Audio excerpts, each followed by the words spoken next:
So hello guys, welcome back to my YouTube channel. તમે બધા કેમ છો? ઓલમોસ્ટ તમે બધા મજામાં જશો. તો બધાને મારા તરફથી ગુડ મોર્નિંગ. તો ગાઈઝ, પરમ દિવસે મારા જોડે જોરદાર હાદસો થયો છે. હું તમને બતાવીશ કે મારા જોડે શું થયું છે.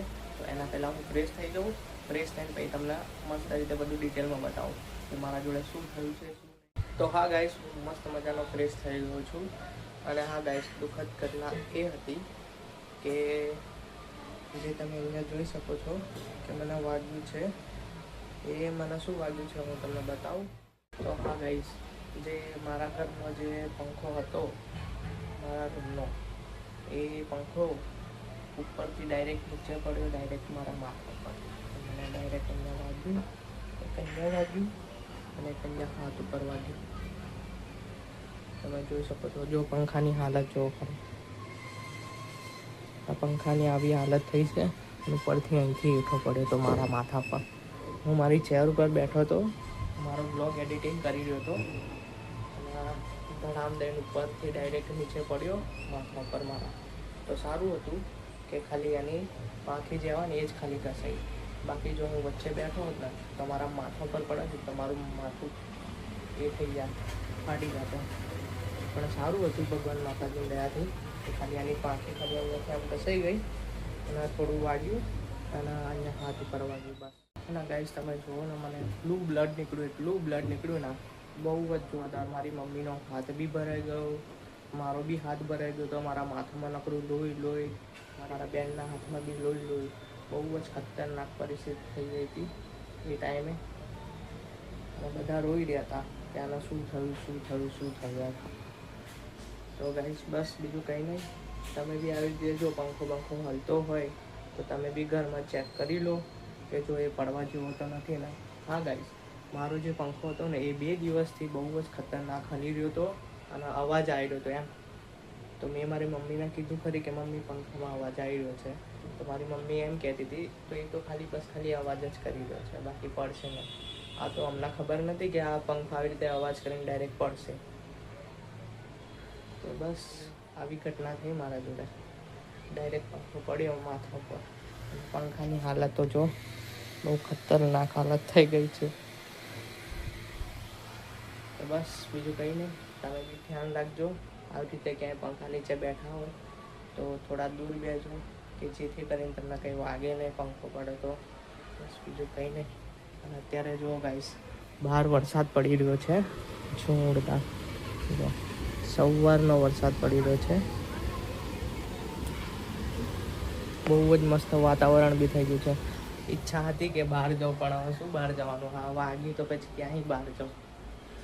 અને હા ગાઈસ, તમારા ઘરમાં બી આ તો થતું જ હશે કે જ્યારે વરસાદ પડે ને તો બધી સાઈડ કપડાં. બધી સાઈડ જો, મારા રૂમની અંદર બધી સાઈડ કપડાં છે. તો ગાઈસ, હા, તમે બી હવે આવી રીતે પંખો હોય તો શાંતિથી જોઈને બેસજો, થોડા દૂર બેસજો. ચલો, મમ્મીએ મસ્ત નાસ્તો બનાવ્યો છે, આપણે નાસ્તો કરી લઈએ. ચલો.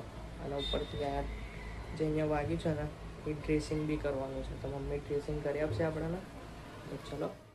તો ગાઈસ, હું અત્યારે નાસ્તો કરવા બેઠો છું. હું તમને નાસ્તો બતાવું કે શું નાસ્તો બનાવ્યો છે મમ્મીએ. જો ભજીયા છે, મગ છે, ખાખરા છે અને આપણી ચા છે. તો ચાલો આપણે નાસ્તો કરી લઈએ અને પછી. તો હા ગાઈઝ, મેં નાસ્તો કરી લીધો છે. હવે આપણે દવા પીશું અને પછી ડ્રેસિંગ કરાવશું મમ્મી જોડે. ઓકે.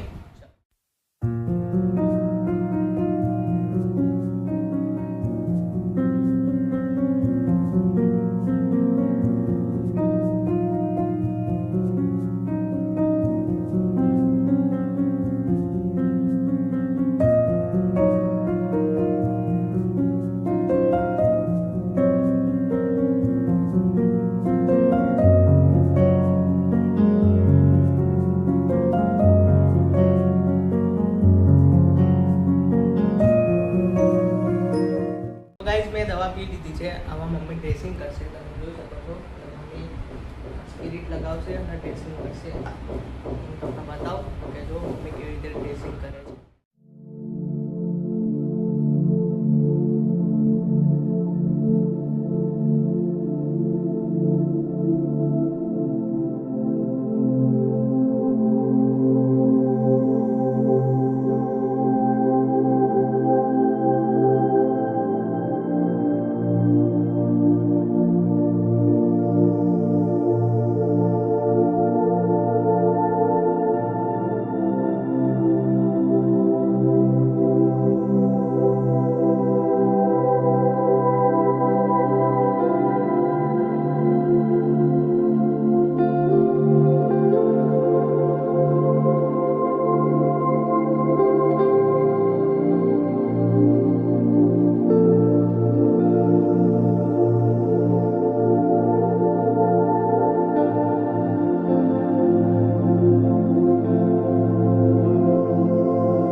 તો ફાઇનલી ગાઈસ મારું ડ્રેસિંગ થઈ ગયું છે.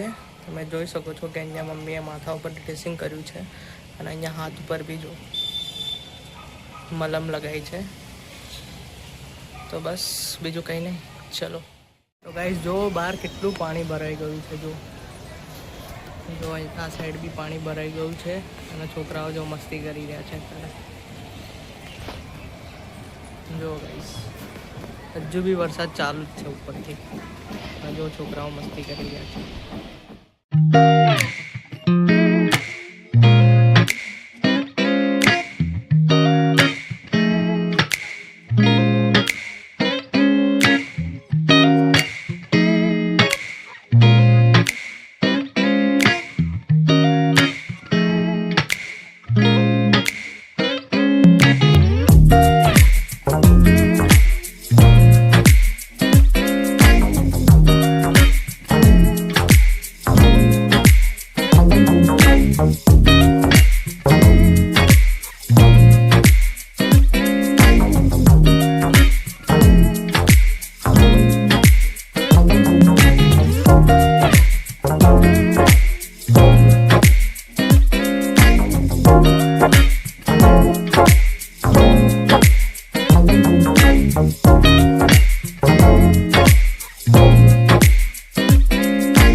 તો જોયું ને ગાઈસ કે કેવો મને પંખો માથામાં વાગ્યો.